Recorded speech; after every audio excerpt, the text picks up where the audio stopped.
तसव्वुर कीजिए एक ऐसी रात जहां मौत पीछे से दौड़ती आ रही हो और आगे एक बफरा हुआ उबलता हुआ समंदर खड़ा हो जहां से बच निकलने का कोई रास्ता नजर नहीं आता। बचने का कोई रास्ता नहीं, मौत तय है। मगर अचानक ऐसा लम्हा आता है कि पानी रुक जाता है, जैसे कुदरत ने वक्त को थाम लिया हो। फिर एक नाकाबिले यकीन मंजर जाहिर होता है। पानी दोनों तरफ एक ऊंची पहाड़ी दीवार बन जाता है और बीच में खुश्क जमीन नमूदार हो जाती है। ये इस वक्त की बात है जब जमीन के सबसे मगरूर इंसान का तकब्बर आखिरी बार आजमाया जाने वाला था। एक ऐसे बादशाह का गुरूर जो खुद को नाकाबिले शिकस्त समझता था। ये इसी शख्स की कहानी है जिसने आसमान वाले को लुलकार कर ऐलान किया था, अना रब्बुकुमुल आला, यानी मैं तुम्हारा सबसे बड़ा रब हूं। ये कहानी किसी आम बादशाह की नहीं, ये फिरौन की कहानी है, जिसका जिक्र कुरान में सूरत यूनुस और सूरत शौरा में आया है। फिरौन समझता था कि उसकी ताकत को कोई हिला नहीं सकता। इसी गुरूर में उसने बनी इसराइल को गुलाम बना रखा था और उनकी नस्लों को ख़त्म कर रहा था। मगर फिर अल्लाह ने अपने नबी मूसा अलैहिस्सलाम को भेजा, एक आम सी लाठी और हक की मजबूत आवाज के साथ। सालों तक निशानियां आती रहीं, खून, मेंढक और टडियां, मगर फिरौन का दिल पत्थर से भी ज्यादा सख्त हो चुका था। जब मूसा अलैहिस्सलाम अपनी कौम बनी इसराइल को रात के अंधेरे में मिस्र से निकाल कर ले गए तो फिरौन के गुरूर को जैसे आग लग गई। वो चीख कर बोला, एक गुलाम कौम मेरी इजाजत के बगैर कैसे जा सकती है। फिर उसने अपनी सबसे बड़ी और खतरनाक फौज तैयार करने का हुक्म दिया।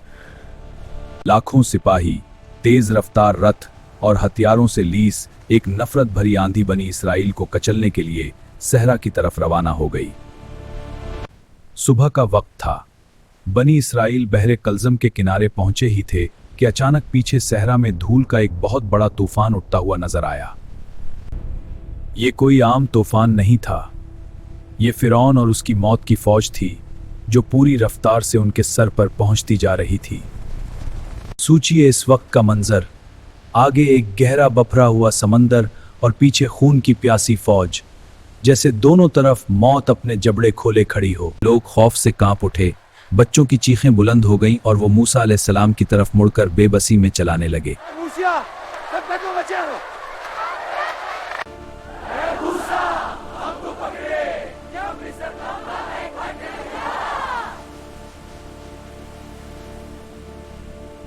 मगर मूसा अलैहिस्सलाम के चेहरे पर खौफ का एक जरा भी नहीं था।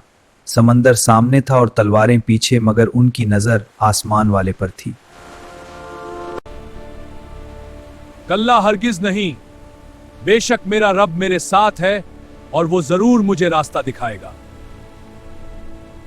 फिर अल्लाह का हुक्म आया, ऐ मूसा अपनी लाठी समंदर पर मारो। और जैसे ही लाठी पानी से टकराई तो कुदरत का एक अजीम मंजर जाहिर होने लगा।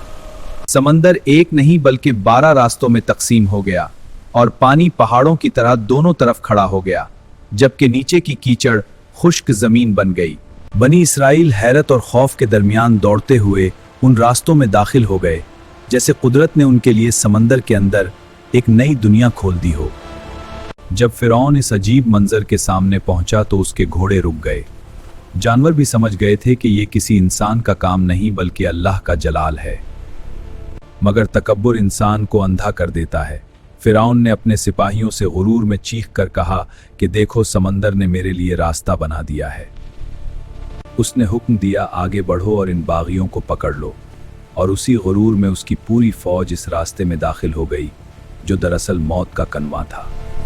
बनी इसराइल समंदर के दूसरे किनारे पर सही सलामत पहुंच चुके थे, मगर पीछे समंदर के बीच में फिरौन और उसकी पूरी फौज अभी तक रास्ते में दाखिल थी। फिरौन अपनी फौज के साथ समंदर के बिल्कुल दरमियान पहुंच चुका था और उसे अभी तक यकीन था कि वो इस मौजिज़े को अपनी ताकत की निशानी बनाकर दिखाएगा। अचानक जमीन नर्म होने लगी, रट्ठों के पहिए कीचड़ में धंसने लगे और घोड़ों के पांव लड़खड़ाने लगे, जैसे कुदरत ने अचानक रास्ता बदल दिया हो। मूसा का रब उनकी मदद कर रहा है, ये रास्ता हमारे नहीं बनाया गया। मगर अब वक्त खत्म हो चुका था। अल्लाह का हुक्म आया कि पानी वापस मिल जाए और वो दीवारें जो पहाड़ों की तरह खड़ी थीं हिलने लगे।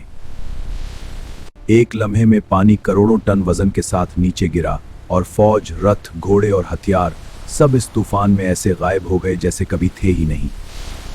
और फिरौन, वो जो खुद को रब कहता था, अब पानी के अंदर बेबसी से डूब रहा था और उसके फेफड़ों में नमकीन पानी भरने लगा। इसका ताज उसके सर से गिर चुका था और दुनिया का हर धोखा उसकी आंखों के सामने से उतर रहा था।